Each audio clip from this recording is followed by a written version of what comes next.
Hello दोस्तों, नमस्कार। कैसे हो आप लोग? आई होप आप लोग अच्छे से होंगे। दोस्तों, रेलवे भर्ती बोर्ड की तरफ से जो है टीचर की पीआरटी, टीजीटी और पीजीटी भर्ती आई हैं। तो आज मेरा वीडियो उसी पर है। ठीक है, क्या बीएड वाले जो है पीआरटी में फॉर्म डाल सकते हैं, टीजीटी का फॉर्म डाल सकते हैं, पीजीटी का फॉर्म डाल सकते हैं, ये नहीं डाल सकते, डीएलएड वाले डाल सकते हैं, नहीं डाल सकते, प्लस के कितने जोन में आप फॉर्म डाल सकते हैं और क्या संशोधन का मौका मिलेगा अगर फॉर्म में कोई गड़बड़ी होती है, इसका सिलेबस क्या है, क्या मतलब एज का क्या मतलब फैक्टर है, प्लस के फीस वगैरह क्या है और परीक्षा पैटर्न क्या हो सकता है, क्या सिलेक्शन का प्रोसेस है। दोस्तों, आज जितनी भी टोटल जो है डिटेल पर मैं बात करूंगा रेलवे भर्ती बोर्ड का। ठीक है, आई होप ये मैं जो बताऊंगा ये जानकारी आपके काम आएगी, आपके मददगार होगी। ठीक है, तो दोस्तों शुरू करते हैं। ये भर्ती जो है भारत सरकार रेल मंत्रालय रेलवे भर्ती बोर्ड की तरफ से भर्ती आई है, पीआरटी, टीजीटी एंड पीजीटी की।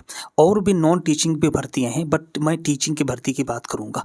ठीक है, इसका जो फॉर्म भरने की जो तिथि है वो 7 जनवरी से 6 फरवरी 2025 तक जो है फॉर्म भर सकते हैं आप हैं। इसका फॉर्म भरे जा रहे हैं, फॉर्म भरना स्टार्ट हो चुका है। लास्ट डेट इसका 6 फरवरी 2025 है। और हाँ, अगर आपके फॉर्म में कोई गड़बड़ी होती है, किसी प्रकार की दिक्कत होती है, तो आप उसमें संशोधन कर सकते हैं। वो जो है तारीख 9 फरवरी से 18 फरवरी 2025 तक है, उसमें आप संशोधन कर सकते हैं। अब ये भी सवाल पैदा होता है कि किन चीज़ों में आप संशोधन कर सकते हैं दोस्तों। तो इसमें जो है आप किसमें आप संशोधन कर सकते हैं और किसमें नहीं कर सकते हैं। तो नंबर 1 देखिएगा, मोबाइल नंबर, ईमेल आईडी और जोन में आप नहीं बदल सकते हैं। इनको आप बहुत ध्यान से फिल करिएगा। ठीक है, ये नहीं बदले जा सकते हैं। बाकी इनको छोड़कर जितने भी आप उसमें संशोधन कर सकते हैं, लेकिन संशोधन करने के लिए आपको 250 रुपये फीस देनी होगी और वो आप 9 से 18 फरवरी के बीच में कर सकते हैं। इसका लास्ट डेट 6 फरवरी है। दोस्तों, इसमें पदों की बात कर लेते हैं हम हैं तो इसमें पीआरटी की 188 सीटें हैं, टीजीटी की 138 सीटें हैं और पीजीटी की 187 सीटें हैं। सिलेबस की बात करें हम तो सिलेबस में जो है पीआरटी का सिलेबस चेंज है, थोड़ा सा बदला हुआ है, बट टीजीटी और पीजीटी का सिलेबस सेम है, कॉमन है लगभग। अब एज की बात कर लेते हैं कि कितनी एज वाले और कितने से कम, कितने मैक्सिमम कितने एज वाले इसमें फॉर्म डाल सकते हैं। तो 18 से 48 साल के एज वाले जितने भी हैं वो फॉर्म अप्लाई कर सकते हैं। आवेदन की जो शुल्क है वो 500 रुपये है। ये जनरल, ओबीसी, ईडब्ल्यूएस के लिए, प्लस के 250 रुपये अन्य कैटेगरी के लिए है। इसमें एक चीज़ और याद नोट करने वाली बात है, वो ये है कि जैसे 500 रुपये ईडब्ल्यूएस, जनरल, ओबीसी ने फॉर्म अप्लाई किया है, अगर आप फॉर्म भरने के बाद आप एग्ज़ाम में अपीयर होते हैं, एग्ज़ाम देते हैं, प्रेजेंट रहते हैं, तो उस दिन आपके 400 रुपये, मतलब आप एग्ज़ाम में अपीयर हो गए तो आपके 400 रुपये रिफंड कर दिए जाएंगे। ये रेलवे भर्ती बोर्ड की तरफ से कहा गया है। एग्ज़ाम का जो मोड है वो ऑनलाइन होगा, ये परीक्षा ऑनलाइन की जाएगी। प्लस के जो इसमें नेगेटिव मार्किंग की बात है, 1/3 नेगेटिव मार्किंग है। ठीक है दोस्तों, अब हम बात कर लेते हैं इसका परीक्षा पैटर्न, परीक्षा का तरीका क्या रहेगा, क्या मतलब कितने नंबर ऑफ क्वेश्चन रहेंगे, नंबर ऑफ अंक कितना रहेगा, समय कितना मिलेगा, इस पर बात करते हैं। तो दोस्तों, इसमें कुल 100 प्रश्न होंगे, 100 नंबर के होंगे, यानी कि 100 प्रश्न 100 अंकों के होंगे। और इसमें जो समय मिलेगा आपको 1.5 घंटा मिलेगा। ठीक है, 1.5 घंटा समय मिलेगा। अब जब 100 प्रश्न है तो उसमें क्या क्या पूछा जाएगा, तो इसमें 100 प्रश्नों में सब्जेक्ट के 50 प्रश्न होंगे, 50 प्रश्न जो होंगे वो सब्जेक्ट के होंगे इन 100 प्रश्नों में से।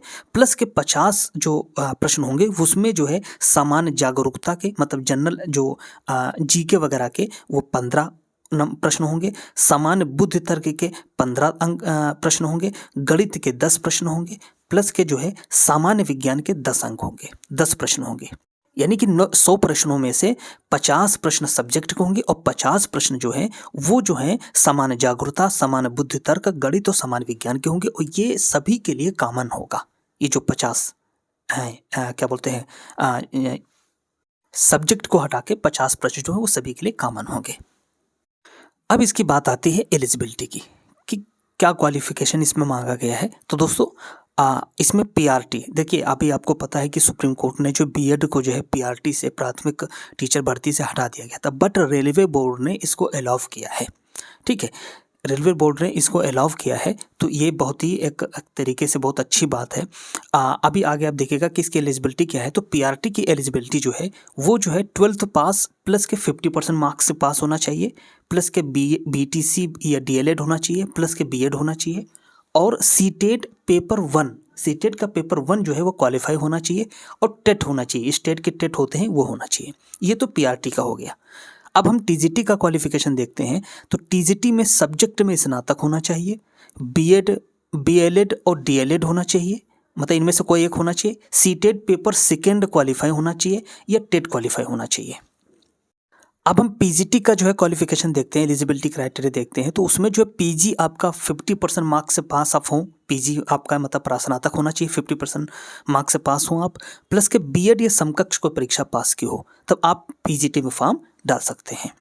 दोस्तों इसके बाद परीक्षा के बाद इसमें क्वालिफाइंग मार्क्स भी है, मतलब इतने क्वालिफाई मतलब इतने परसेंट से आप जितना आयोग ने बताया, रेलवे भर्ती बोर्ड ने बताया है, इससे कम अगर आप मार्क्स लेके आते हैं तो आप फेल घोषित कर जाएंगे। मतलब इसमें क्वालिफाइंग मार्क्स भी बताए हैं।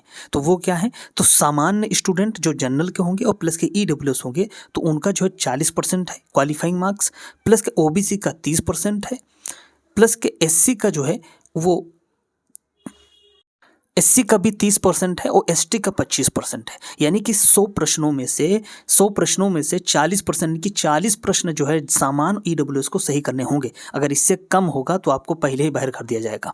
ओबीसी के 30 प्रश्न एकदम सही होने तभी आपकी कॉपी चेक होगी, ठीक है। एससी के 30% मतलब जो होना चाहिए वो भी 100 में से 30 प्रश्न, और एसटी के 25 प्रश्न सही होना चाहिए। ये क्वालिफाइंग मार्क्स है, ठीक है। यानी कि जो क्वालिफाइंग मार्क्स ऊपर मतलब हर कैटेगरी में होंगे उन्हीं के जो है जो अच्छे नंबर पाएंगे उसी बेस पर जो मेरिट बनेगी। बाकी जितने नीचे वाले हैं वो सब फेल कर जाएंगे, सबको डिस्क्वालीफाई कर दिया जाएगा। अब इसका सिलेक्शन का प्रोसेस जो है वो जो रिटन का होगा और ये ऑनलाइन एग्जाम होगा जैसे मैंने पहले बताया। तो ये जो है सीबीटी यानी कंप्यूटर बेस्ड जो टेस्ट होगा वो 100 नंबर का होगा, उसका वेटेज 85 मतलब क्वेश्चन 85% उसका वेटेज होगा। बाकी 15% जो है वो स्किल टेस्ट हम कह सकते हैं, या मतलब डेमो टीचिंग कह सकते हैं, या मतलब एक जनरल फॉर्म में आप इंटरव्यू कह सकते हैं, ये होगा।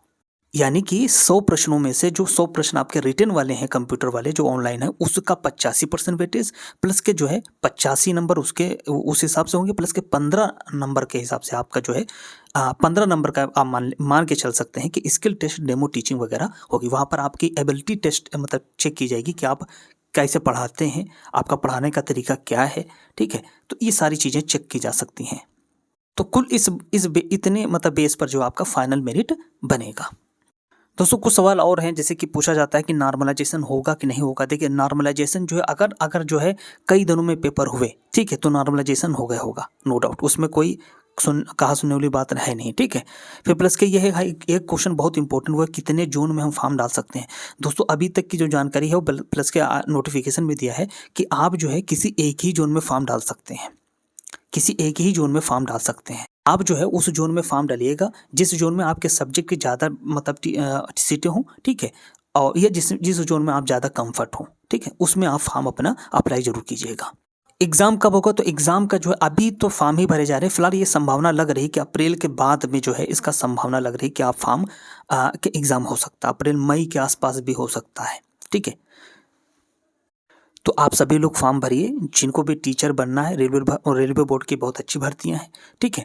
आप अगर इसमें मतलब जो आप इच्छुक हैं भरने के, आप टीचर बनना चाहते हैं तो आप फॉर्म जरूर डालिएगा, ठीक है। आई होप मैंने सारी जानकारी दी है, जो भी मतलब जो है टू द पॉइंट दी है, जिसकी भी ज़रूरत है, ठीक है।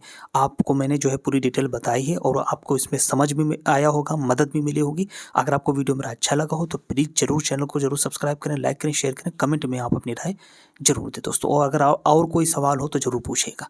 नमस्कार दोस्तों।